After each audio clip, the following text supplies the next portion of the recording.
What's up, guys? M. Jones back in the car again for another in-theater review. I recently solved my fiance by begging and pleading with her to please come with me. I saw The Visit. Man, what a movie. I have to say. I originally saw a trailer for this movie like 3 months ago, and I said, oh, this looks kind of cool. And then I saw it directed by M. Night Shyamalan. I'm like, oh my God, where's he been? And also, I always loved his movies. I mean, except for The Happening, I've always loved his movies. So I said, maybe he's just trying to get back into it again, get a restart. And if that's the case, I bet this movie's going to go out firing. Well, I must say, shots fired. Great movie. I loved everything about this movie. I loved everything about it. It was sort of a found footage kind of a thing because, the two kids that want to go see their estranged grandparents, they have, Becca, the oldest one, who's 15, and her brother Tyler, who's 13, who was hilarious, by the way, in the movie. Their acting chops, very fresh. Really like that. Something new. Something not so contrived and pretty much obvious with kid actors. They were really good. I'll get more about them in a little bit. But Becca, the 15-year-old, wanted to basically document everything that she does from the trip from her house all the way to her grandparents' house.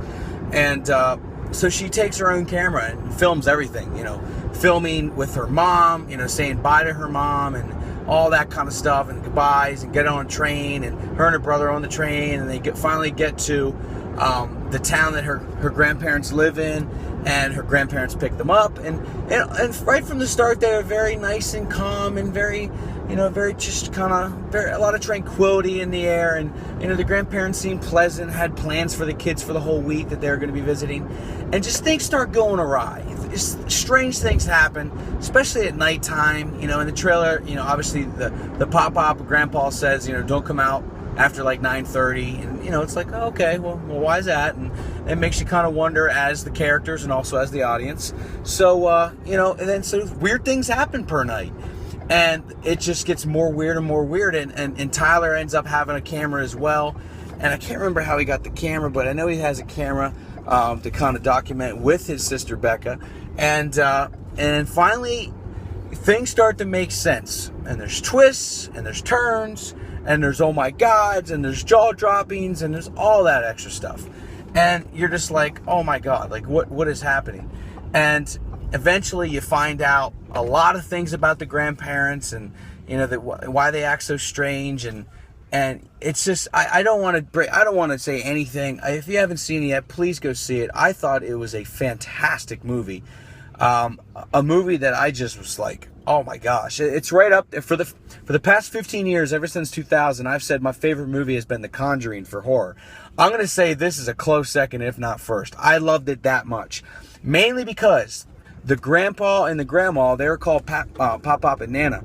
They were played by character actors, and especially Nana, she has won multiple Tony Awards for Broadway. She was actually on the stage for the August Osage County, the one that Julia Roberts and Meryl Streep were in, and she played the Meryl Streep character, and she won a Tony Award for that. And her name was Deanna Dunnigan, very unknown, no big theater, no movie theater stuff, but just definitely on stage. She was outstanding. She was so good. And M. Night Shyamalan really wanted to hit upon that. And then the pop-up, he's been in every movie, just always kind of like executive number 2, or friend number 3, or chef number 2. Like it's always like a character actor, but he was outstanding.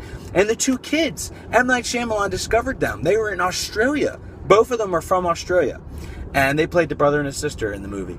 And no relation in real life, but they're both from Australia. So M. Night did a lot of research on not getting your typical actors and actresses. Like, we don't want to have Jodie Foster play Nana and Harrison Ford play Pop-Up. It was like legit people who don't look like they're famous, and that's why it worked. And the kids were outstanding in the movie, and their acting was great. It felt very real to me. Like, everything seemed not fake whatsoever. M. Night, he's back. I can't wait to see his next couple movies that I'm sure he's going to be making.